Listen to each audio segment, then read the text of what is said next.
پہلا سوال ہے علی احمد ہیں مغل پورہ لاہور سے.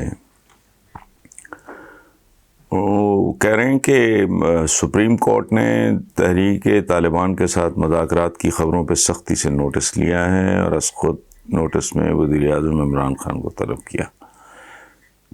کل وزیر اعظم سپریم کورٹ میں پیش ہو گئے جہاں ان سے تحریر بیان طلب کیا گیا. میرا سوال یہ ہے کہ آپ کے خیال میں کیا حکومت سپریم کورٹ اور سینکڑوں شہید بچوں کے والدین کو مطمئن کر پائے گی؟ علی احمد صاحب بات سنیں. میں ایک تاریخی روحانی اور حقیقی جواب دوں گا جو بالواسطہ آپ سمجھو جواب ہوگا آپ کے سوال کا. مجھے بتائیں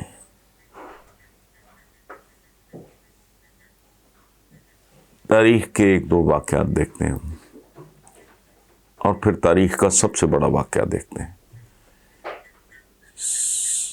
سیکنڈ ورلڈ وار کے بعد دو شہروں پہ ایٹم بامز گرے. ہیروشیما ناگاساکی برباد ہو گیا. اور ایک بات یاد رکھیں کہ دنیا میں جاپنیز جیسی بہادر قوم کم ہی ہے. تو the armed forces of Japan they decided not to surrender. انہوں نے کہا آخری گولی اور آخری آدمی تک لڑیں گے. اتنا ملک. لیکن بادشاہ نے ایک فیصلہ کیا. اس نے کہا نہیں، ہم جنگ ہار گئے، مانو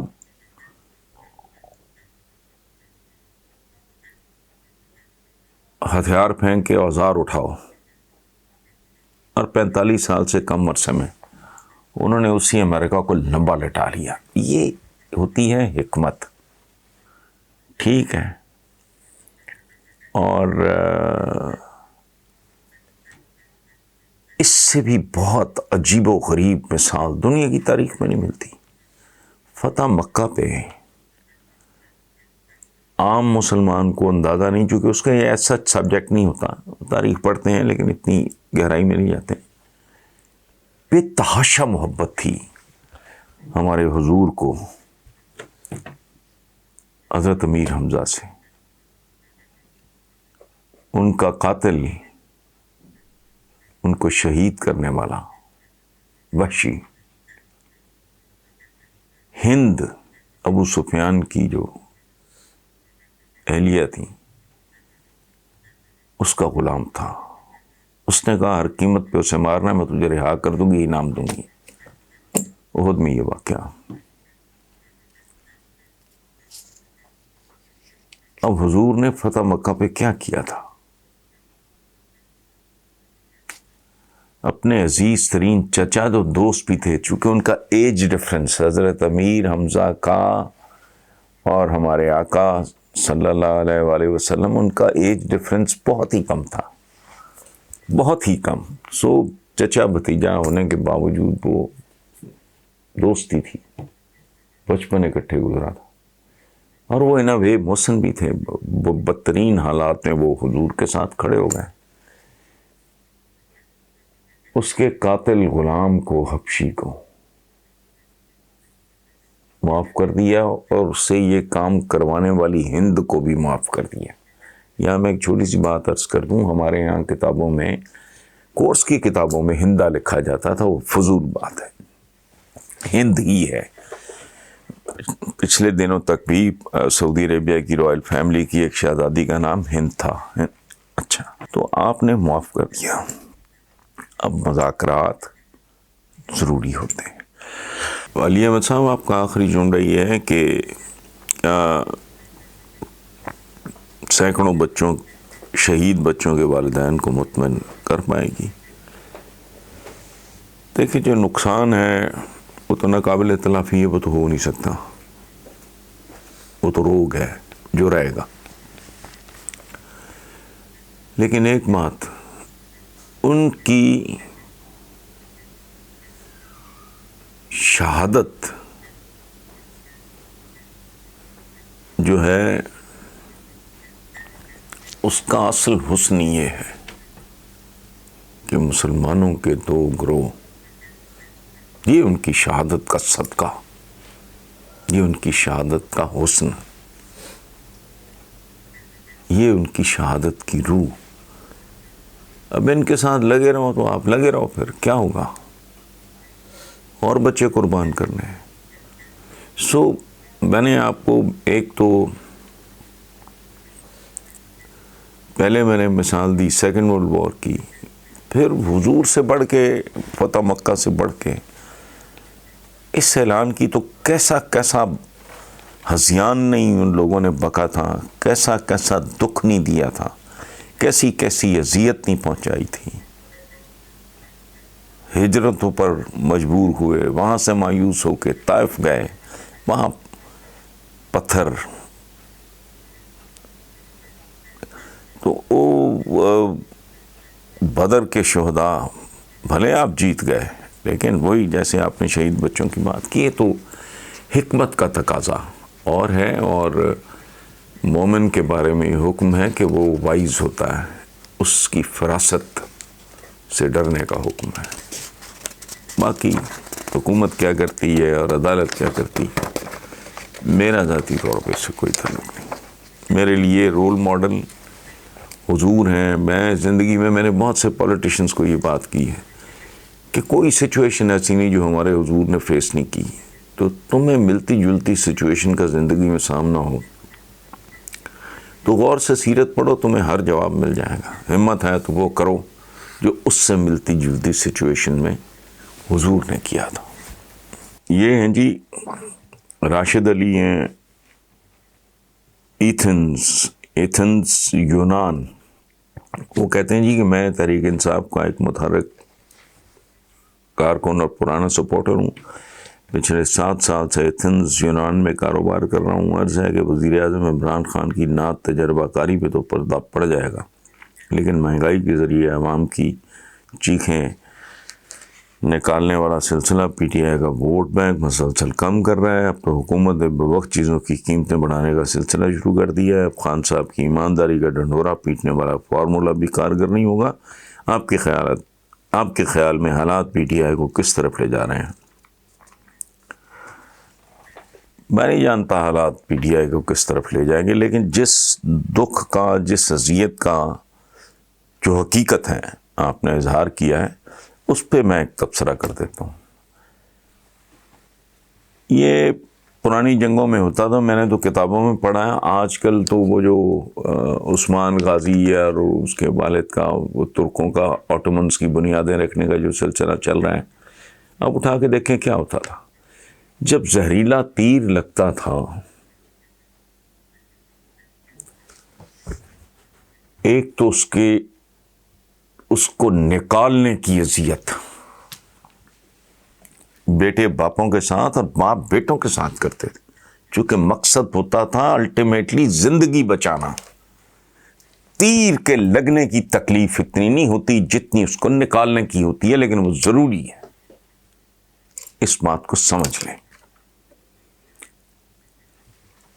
تیر نکل آیا، باپ نکال رہا ہے بیٹے کے لیے، دوست کے لیے، بھائی کے لیے، بیٹا باپ کے لیے، باپ بیٹے کے لیے. تیر لگا، it's not so painful. Common sense کی بات. وہ تیر کا تو یوں ہوتا ہے نا، وہ جب نکالتے ہیں تو پورا گوشت، لیکن وہ تیر کھانے کی اذیت سے کئی گنا زیادہ اذیت برداشت کرنی پڑتی ہے زندگی بچانے کے لیے. اس کے بعد کیا ہوتا ہے، اس سے بھی زیادہ بھیانک تکلیف اپنے اپنوں کے ساتھ کرتے ہیں. لیکن زندگی بچانے کے لیے وہ کیا ہے، وہ ہوتا ہے لوہا گرم کر کے جب سرخ ہو جاتا ہے نا زخم پہ، بڑے سے بڑے فن خان کی چیخیں نکل جاتی ہیں. یہ دیکھیں آپ، ہم نے تو کتابوں میں پڑھا، یہ نارمل ٹریٹمنٹ تھا. یہ صرف ترکوں میں نہیں تھا. اس کا زہر ختم کرنا اسی وقت، اس سے پہلے کہ وہ پورے جسم میں پھیل جائے. تو یہ پلیز آپ یاد رکھیں، بڑے سے بڑا جری آدمی بے ہوش ہو جاتا تھا تپتا ہوا سرخ لوہا زخم میں اگلے گھسا دیتے تھے تاکہ جل جائے اچھی طرح. پاکستان کو جو تیر لگ چکے ہیں اس کے بعد جو ہو رہا ہے یہ وہی سچویشن ہے. بنتا کیا ہے میں نہیں جانتا. دردانہ بٹ ہیں گجرانوالہ میں. گجرانوالہ سے وہ کہتی ہیں کہ جی 2012 میں روزنامہ جنگ میں چھپنے والے اپنے کالم میں ڈاکٹر عبدالقدیر خان مرحوم نے لکھا تھا کہ اگر شہباز شریف کو موقع مل جائے تو وہ پنجاب اور پاکستان کی قسمت بدل سکتا ہے. کیا آج 2021 میں آپ ان کے اس جملے سے اتفاق کرتے ہیں؟ پہلی بات تو دردانہ بھی یہ ہے کہ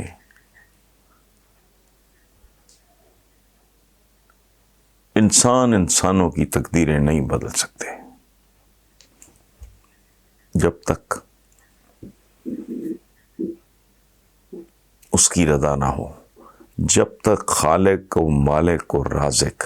انسان ایک وسیلہ تو بنتا ہے، تقدیر نہیں. پہلی بات تو یہ دھیان میں رہے اپنی ذاتی زندگی میں بھی نا، اس کو اسی طرح کوئی کسی کی تقدیر نہیں بدل سکتا جب تک اوپر سے اپروول نہ ہو.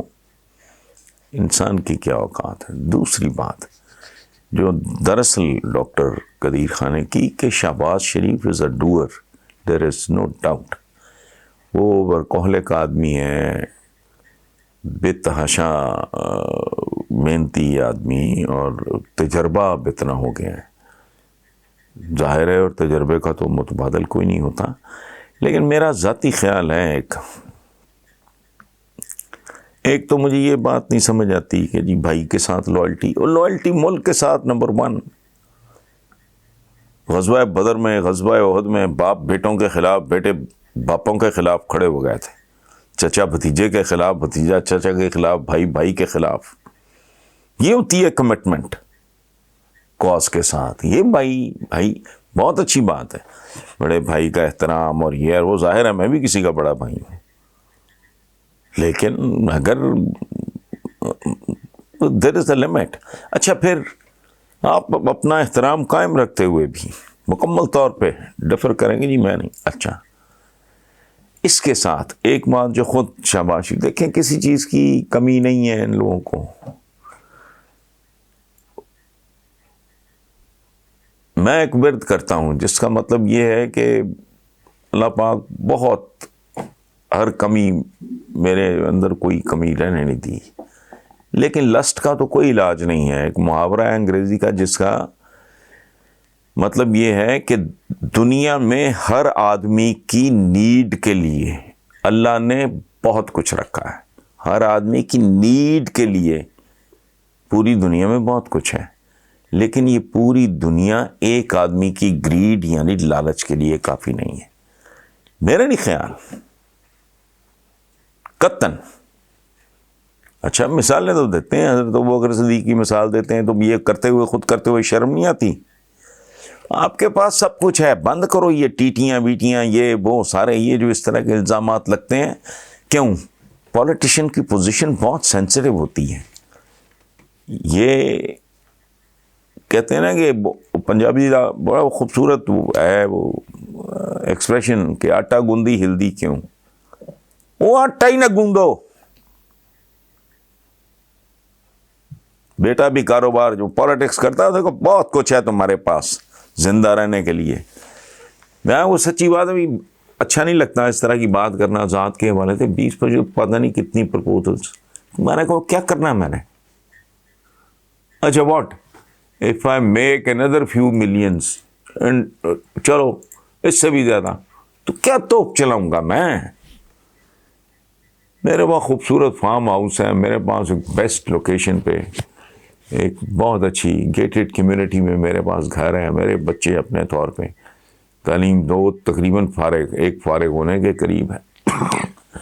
تو وہ اپنی طرح وہ فلی کورڈ ہیں. بس کرو بھائی. ایک محاورہ ہے کہ کپوت کے لیے چھوڑنا نہیں، ہاں کپوت کے لیے جوڑنا جو نالائق اولاد ہے. کپوت کے لیے اور سپوت کے لیے چھوڑنا، خود بنا لے گا، اس کے لیے جوڑنا، جو قابل ہے اس کے لیے جوڑنے کی کیا ضرورت ہے؟ سو ان کو، میں تو ایم رائٹر، مجھے فل سٹاپ لگانا آتا ہے.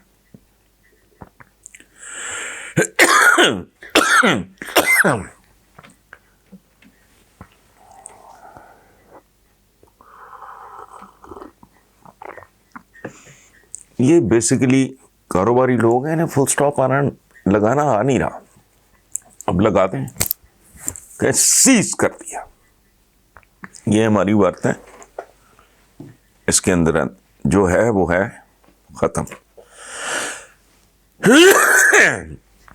تو وہ جو دوسرا ہے لڑکا ان کا، شہباز صاحب کا، سلمان ہے غالباً اس کا نام، تو اس کو کہیں کرو اپنا کاروبار، وہ انڈیپینڈنٹ ہے، لیکن اس بات کو انشور کرو اس کا پالیٹکس سے کوئی لین دین نہ ہو.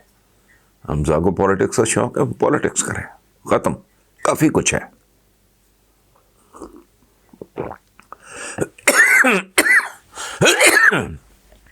باقی تو لالچ کی جو ہے نا، کہتے ہیں کہ لالچی کا پیٹ تو قبر کی مٹی ہی بھر سکتی ہے، ادروائز تو بندوں کا نہیں. تم نے اگر واقعی لیڈرشپ کا مزہ لینا ہے اور واقعی قوم کو کچھ دینا ہے اور ڈیلیور کرنا ہے، تو بند کرو یہ کام. 4 روکڑے اور بنا لو گے تو کون سی توپ چل جائے گی؟ تم بل گیٹس اور یہ دنیا کے one of the top richest people تم تو نہیں ہو سکتے نا، جتنا مرضی کر لو. مجھے پتا ہے نواز، میں ذاتی طور پہ جانتا ہوں اس کا مائنڈ سیٹ کیا ہے نواز شریف کا. وہ نہیں ہو سکتا، اٹس ان اچیویبل. اب سعودی عربیہ کی رائل فیملی سے تم میچ کرو، سلطان آف برونائی وغیرہ، وہ اور کہانی ہے، وہ نہیں ہونا. یو مور دین انف، بس کر دو. پھر دیکھو تمہیں کیسی عزت اور کیسی محبت ملتی. ٹیٹیاں بھلے لیگلی ہوں کہ آپ نے ٹیکس بچانے کے لیے، وہ بھی جرم ہے. بہرحال بات ٹھیک ہے. بیسیکلی جو بات آپ کر رہے ہو ڈاکٹر عبدالقدیر خان صاحب مرحوم کے حوالے سے، وہ یہی ہے کہ کمپیٹنٹ آدمی ہے، محنتی آدمی ہے، اس میں تو کسی کو کوئی شک نہیں ہے. میں کتنا بڑا کرٹک ہوں ان کا، میں نے کئی دفعہ شہباز شریف صاحب کے بہت سے کاموں کو میں نے بہت اپریشیٹ کیا. So it's very simple.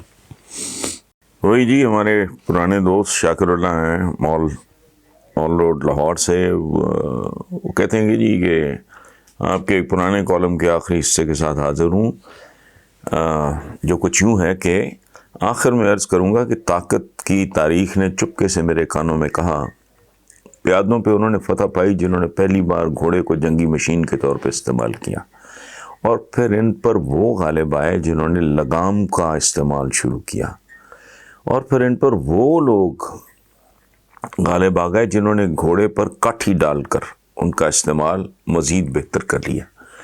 یعنی گھوڑے کو پہلے جنگی مشین کے طور پہ انٹروڈیوس کرایا، پھر جب اس پہ کاٹھی ڈالی تو جنگی مشین اور بہتر ہو گئی، یعنی گھوڑا زیادہ اس کی منوربلٹی بڑھ گئی. اس کے بعد لگام ڈالی، کاٹھی ڈالی تو مزید بڑھتی گئی. تو یہ بیسیکلی جو میں نے بات کی تھی نا شاکر اللہ صاحب، وہ تھی کہ ٹیکنالوجی کے حوالے سے ایک زمانے میں گھوڑا، اونٹ وغیرہ بڑی قیمتی چیزیں تھیں اس زمانے، اپنے زمانوں کے حوالے سے. آج ایٹم بام پہ ہم جیسے غریب ملک نے اتنا ضرورت ہے. آج جب آپ F-16 یا فلانا میں تو جنگی ساز و سامان کے بارے میں نہیں جانتا، یہ گریٹسٹ لگژری ہے فار اینی کنٹری، یہ یاد رکھیں. سو وہ لوگ جن کے بارے میں وہ لکھتے ہیں کہ آج کل وہ لوگ جو یہ کہتے ہیں کہ فوج بجٹ کا بڑا حصہ کھا جاتی ہے، یہ احمق ہیں، یہ بے وقوف ہیں.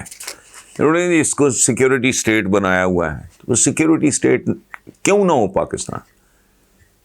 ہندوستان اگر نارمل ہو جائے کام پڑوسیوں کی طرح، ہمارے ارد گرد جو آگ لگی ہے اس کے نتیجے میں سیکیورٹی اسٹیٹ نہ ہو تو کیا ہو؟ ایک تو بارڈرز ملتے ہیں، وہ ادھر وہ 1000 میل پر ہے جو بنگلہ دیش تھا، اس کے ساتھ کیا ہوا وہ نہیں یاد کسی کو. اور ٹیکنالوجی بہت مہنگا کام ہے. اسی لیے میں پیٹتا ہوں کہ مسلمانوں کو فوکس کرنا چاہیے، نمبر 1 پریورٹی ان کی علم ہونی چاہیے. اور یہ جو ڈھونگ ہے نا انہوں نے بنایا ہوا دینی علوم اور دنیاوی علوم، وہ ہر علم دینی علم ہے بھائی. مسلمان بچوں کو یہ پڑھاؤ، یہ سکھاؤ کو رب العالمین کی قدرت سے کو بار بھی کوئی چیز ہے جس کا علم آپ نے حاصل کرنا ہے. ہر شے جس کے بارے میں آپ جاننا چاہ رہے ہیں یہ رب العالمین کی تخلیق ہے، تو اس کے بارے میں جانکاری حاصل کرنا غیر دینی کیسے ہو گیا؟ پتہ نہیں ان کے مغز کام نہیں کرتے، دماغ چھوٹے رہ گئے یا جان بوجھ کے کرتے ہیں. غلط ہے. علم ہے. جب فرمایا کہ چین جاؤ، علم کہاں تھا؟ تو جہاں وہاں جا کے آپ نے فقہ پڑھنی تھی، درس نظامی پڑھنے کے لیے وہاں جانا تھا، آپ نے عربی سیکھنی تھی وہاں جا کے، یا آپ نے قرآن پاک کی. کیا مطلب عجیب و غریب باتیں کرتے ہیں لوگ. اچھا، یہ سوال ہے جی، محمود احمد ہیں اوٹاوا کینیڈا سے. وہ کہتے ہیں جی کالم نگار محمود شام روزنامہ جنگ کے لیے اپنے کالم میں لکھتے ہیں، ستم ظریفی یہ ہے کہ جنرل ضیاء کے سب فاقانہ مارشل اور بے شمار قربانیوں کے بعد جس جمہوریت کا آغاز ہوتا ہے، سب سے زیادہ غربت ان 33 سالوں میں ہی پھیلائی گئی ہے. کہتے اسے جمہوریت ہیں لیکن یہ اقتدار میں شرکت ہے. تو حسن صاحب، میں نے آپ کے اکثر ویڈیوز اور تحریروں میں نام نہاد جمہوریت پر تنقید کرتے آپ کو دیکھا اور سنا ہے. میرا سوال یہ ہے کہ ہمارے پالیسی سازوں اور فیصلہ کرنے والوں کو پھر بھی جمہوریت اتنی پسند کیوں ہے؟ محمود احمد صاحب کی تو کامن سینس کی بات ہے بھائی میرے. یہ میرا ایک شعر ہے، لوٹنے والا ہی منصف ہے عدالت میں نہ جا، چور تو چور کو ہی اذن رسائی دے گا. اس ملک کے جو پالیسی ساز ہیں یا جو اس ملک کی اشرافیہ کہہ لیں، that is the right word, elite so called جو ہے، ان کے دوبارے میں نہیں. انہوں نے تو یہ سسٹم ایوالو کیا ہی اس لیے ہے کہ پاکستان میں لوگ رعایا بن کے رہیں، یہ کبھی باعزت شہری نہ بن سکے. ان کو ساری زندگی روٹی کپڑا مکان ہی کے علاوہ ان کو سوجنے نہ دو. سو اس لیے میرے بھائی یہ تو انڈرسٹینڈیبل ہے. کوئی اور تجربہ آپ نے کہا ہے نا کہ کوئی اور تجربہ کیوں نہیں کیا گیا؟ کون کرے گا؟ مرنا ہے انہوں نے. ہاں، کوئی اوپر سے آ جائے، کوئی ٹپک پڑے، کوئی یہاں کوئی آ جائے، وہ مصطفیٰ کمال، اور کوئی 2 4 5 7 ہزار اور شٹس ڈاؤن کرو اس ملک کے. بس کو کہو ایسی تیسی تمہاری، لوگ ہمارے بھوکے مر رہے ہیں، آؤ تم لے لو ٹھیکہ. ان کا تو ہم نہیں، ہم جمہوریت. جیسے وہ بندریا کا بچہ مر جاتا ہے تو وہ چپکا رہتا ہے ساتھ اس کے، ہم چپکائے رکھتے ہیں بھائی، ٹھیکہ تم لے لو. تو تب تک بہرحال یہ نہیں ہونا. اس کی وجہ ہے جن وارداتیوں نے کیا ہے وہ ملک کی ہر چیز پہ قابض ہیں. آپ کا کیا خیال ہے؟ جو پالیسیز بنتی ہیں وہ حکومتیں بناتی ہیں، یہ خود ان کے حصے دار بن جاتے ہیں. بہرحال السلام علیکم ویورز، آج کے کالم کا عنوان ہے آپ کا کیا خیال ہے.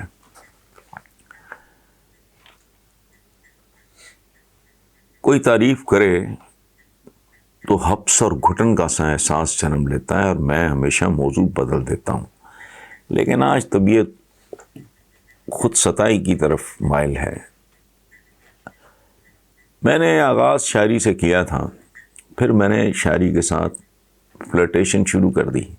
شاعری نے بھی جواباً میرے ساتھ فلرٹ کیا، ورنہ میرا ذاتی خیال ہے میں ایک انتہائی قابل ذکر شاعر ہوتا، لیکن مجبوریوں نے مجھے نثر تک محدود کر دیا.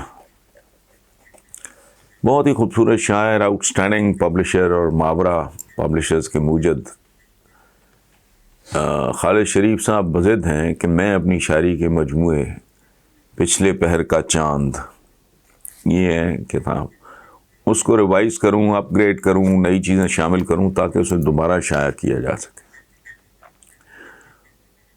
ان کی ضد پہ برسوں بعد اپنا ہی مجموعہ یہ دیوان دوبارہ دیکھا تو اپنے بہت سے شعر بہت اچھے لگے، جن میں سے چند اپنے ویورز کے ساتھ صرف اس لیے شیئر کرنا چاہتا ہوں کہ سند رہے اور بوقت ضرورت کام آئے۔ شاعری کیوں چھوڑی تھی، اس کی تفصیل میں جائے بغیر صرف چند شعر پیش خدمت ہیں۔ میں وہ بچہ جو جزیرے میں اکیلا رہ گیا ہوں، میں وہ بچہ جو جزیرے میں اکیلا رہ گیا، خود ہی اپنا باپ خود ہی اپنی ماں بننا پڑا۔ تو کالم میں تو میں نے ایکسپلین نہیں کیا، یا میں ہلکا ہلکا دو جملوں میں آپ کو بتاتا جاؤں۔ یہ جب میں گھر چھوڑ کے آیا جرنلسٹ بننے، گھر چھوڑنے کی وجہ یہ تھی کہ my father wanted me to become a civil servant. ان کا خیال تھا کہ بچہ بڑا ذہین ہے، قابل ہے، یہ وہ۔ میں نے کہا جی میں نے نہیں نوکری شوکری کرنی، میں نے تو لکھنے پڑھنے کا کام۔ اس بات پہ ڈفرینسز میں نے کہا جی میں نے بھوکا مر جاؤں بے شک، میں نے صرف خیر۔ لیکن پھر پریکٹیکل لائف میں آیا، میری عمر اس وقت میرے خیال 21 سال کی ہوگی، یونیورسٹی سے میں فارغ ہو چکا تھا۔ تو پھر مجھے پتہ لگا کس بھاؤ بکتی ہے اپنا گھر، اپنے ماں باپ کا مطلب کیا ہوتا ہے۔ یہ ان زمانوں کی یادگار ہے یہ شعر۔ میں وہ بچہ جو جزیرے میں اکیلا رہ گیا، خود ہی اپنا باپ خود ہی اپنی ماں بننا پڑا۔ پھر انہی زمانوں کی بات ہے جب میں نے یہ شعر لکھا تھا، سب سے مشکل کام تو یہ ہے کیسے ڈھونڈیں کام، سب سے مشکل کام تو یہ ہے کیسے ڈھونڈیں کام، گلیوں میں آوارہ پھرتے رہتے ہیں بدنام۔ تو یہ بھی وہی فیز ہے when I was looking for a job، وہ ریڈی شیڈی لگائی ہے وہ سارا۔ اچھا آگے، ایوان سے نکلے سرے بازار بھی آئے، سردار وہی ہے جو سرے دار بھی آئے۔ یہ میں نے ان زمانوں میں لکھا تھا۔ اس کا بیک گراؤنڈ میں آپ کو شعروں کا، اس سے ذرا دلچسپی رہے گی زیادہ۔ جب ذوالفقار علی بھٹو کو پھانسی ہوئی تو میں I was very young، یہ اس کا رد عمل تھا۔ پھر لپٹا ہوا بدن سے یوں لفظوں کا جال تھا، ہندسوں کا کھیل کھیلتے رہنا محال تھا۔ تو ضیاءاللہ کی جیلیں شیلیں کاٹ کے مالی طور پہ بالکل ہی ستیہ ناس ہو گیا۔ تو سعودی عربیہ میرے دوست ہیں حفیظ خان، وہ مجھے زبردستی لے گئے۔ مالی طور پہ تو بہت میں ٹھیک ٹھاک ہو گیا الحمدللہ، بہت بہتر۔ 30 سال کی عمر میں نے ذاتی گھر بنا لیا۔ اب تو لیکن یہ کام کاروبار یہ میرے بس کی بات نہیں تھی۔ اس کے بعد بھی چند سال میں نے سعودی عربیہ چھوڑنے کے بعد بھی بزنس کیا، ٹریڈنگ کی، یہ کی، لیکن دل نہیں لگا۔ یہ شعر اس کا جو لاشعور میں جو ہوتا ہے نا، لپٹا ہوا بدن سے یوں لفظوں کا جال تھا، ہندسوں کا کھیل کھیلتے رہنا محال تھا، یہ زمانے کی پیداوار۔ پھر ایک شعر ہے کہ میں کہ انسان ہوں، انسان کا لہو میری غذا، رحم مادر سے چلی ہے یہ روایت میری۔ انسان کی رحم مادر سے، یہ وہ ماں کو ملنے والی خوراک پہ وہ پلتا ہے۔ انسانی جو موسٹلی وہ بالکل بہت ہی بلند پایا لوگ ہوتے ہیں جن کے اندر خود غرضی نہیں ہوتی، ادروائز انسان کی تو ساخت ہی ایسی ہے۔ بہرحال یہ میری تھنکنگ ہے، you don't have to agree with that. اچھا جی، بدن لے کر چلا ہوں جان پیچھے چھوڑ آیا ہوں، وطن سے دور ہوں پہچان پیچھے چھوڑ آیا ہوں۔ یہ جب میں پہلی بار ملک سے باہر، میں نے ابھی اس کا حوالہ بھی دیا جب میں گیا تھا، یہ اس وقت کا۔ ہم جو بھی ہوں اور جیسے بھی ہوتے ہیں، بالآخر سب قبروں میں جہاز ہوتے ہیں۔ یہ تو ریالٹی ہے، آپ بھی واقف ہیں اس سے، میں بھی۔ اپنا بڑے بڑے لوگوں کو میں نے ایسے اپنی زندگی میں قصہ پاری نہ بنتے دیکھا ہے۔ وہ جو کہتے ہیں نا آج مرے کل دوسرا دن، یہ اسی کی تصویر ہے۔ مکرنا چاہوں تو اپنے سے شرم آئے مجھے، میں چاہتا ہوں کہ تو خود ہی چھوڑ جائے مجھے۔ زندگی میں ایسی سٹیج آتی ہے, مجھ پہ بھی آئی ہے ایک آدھ بار, کہ بندہ کہتا ہے یار کمٹمنٹ کی تھی, پھنس گئے ہیں, اب یہی میری جان چھوڑ دے, میں نہیں پیچھے ہٹ سکتا. اچھا, پھر ایک اور ہے, وہ انسانی فطرت کے اوپر ہے, ایسا نہیں دیکھا کبھی حال اور کسی کا, ایسا نہیں دیکھا کبھی حال اور کسی کا, پہلو میں کوئی اور خیال اور کسی کا. یہ ہوتا ہے انسان کا بہرحال. ایک شعر یہ بھی ایک خاص فیز تھا زندگی کا, تیرا میرا عجیب رشتہ ہے, تیرا میرا عجیب رشتہ ہے, میں بھی تنہا ہوں تو بھی تنہا ہے.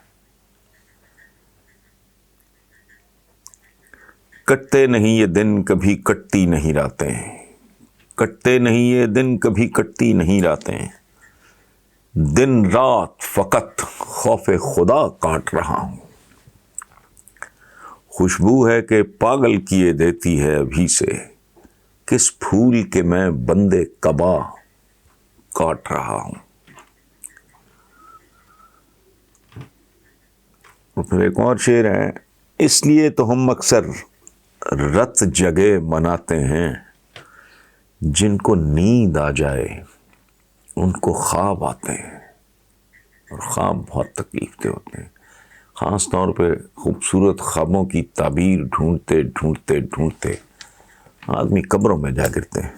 بہرحال ایک اور شعر ہے, کچھ اور نہیں وعدہ تعبیر کے بدلے ہم خواب فروشوں سے کوئی خواب خریدے. یعنی اس کی قیمت کیا ہے, میں خوبصورت خواب آپ کو ایک بن کے دے سکتا ہوں, اس کی قیمت یہ ہے کہ یار اس کو تعبیر تم دے لو, چونکہ میرے اندر وہ اہلیت نہیں ہے. جیسے میں نے وہ جتنا ان کا کو لیڈنگ ان کے سارے وہ سارا وہ آج تک وہی چل رہا ہے, حکم اللہ کا, قانون قرآن کا, رستہ رسول کا,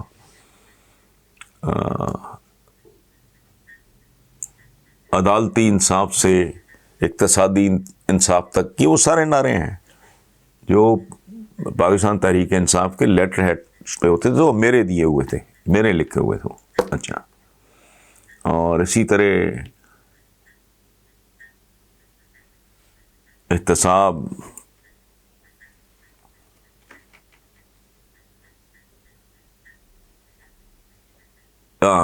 احتساب عام اقتدار میں عوام, ایک آدھ میں شاید بھول رہا ہوں. سو یہ وہ بات ہے کہ کچھ اور نہیں وعدہ تعبیر کے بدلے ہم خواب فروشوں سے کوئی خواب خریدے, ہم تمہیں منشور بنا دیتے ہیں, میں اس پہ شاید اس کو کیسے امپلیمنٹ ایکسیکیوٹ کرنا ہے وہ بتا دیتے ہیں,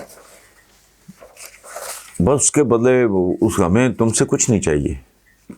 تو لیکن بس ہوتا ہے. اچھا, پھر میرا زندگی بھر کا تجربہ ہے بہت, میں نے جو کہ تنہا بہت جنگ لڑی ہے, اور کبھی زندگی میں نہ پی آر کی ہے, نہ میل ملاپ فلانا, قطعاً نہیں, کوئی کمپرومائز نہیں کیا,